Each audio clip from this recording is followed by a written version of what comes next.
ዛሬ ወንድ ያገኘው ይመስለኛል። ወንድ እየፈለግሽ ነበር እንዴ? ረጅም ጊዜ ሆነኝ መፈለግ ከጀመርኩ። ማስታወቂያ አታስነግሪም ነበር? ምን አደከመሽ? እኔ ፈልጌ ያገኘሁት ወንድ እንጂ በማስታወቂያ የመጣልኝ ወንድ አልፈልግም። እኔን ቁሚ እንጂ ፈልገሽ እኮ አይደለም ያገኘሽኝ። ታዲያ እሱን ተወው፣ ዋናው የኔ መፈለግ ነው። ፍቅረኛ አለ ግን? የለኝም ማለቴ ግን ፍቅረኛ ፈልጋለሁ ማለቴ አይደለም።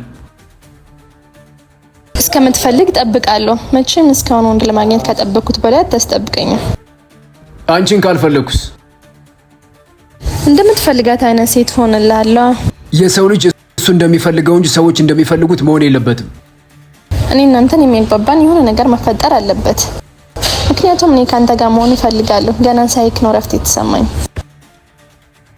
ኦኬ፣ ግን አንድ ህግ በፍጹም መርሳት የለብሽም። እኔ ከደበረኝ ደበረኝ ነው። መቼ እንደሚደብረኝ ደግሞ አይታወቅም።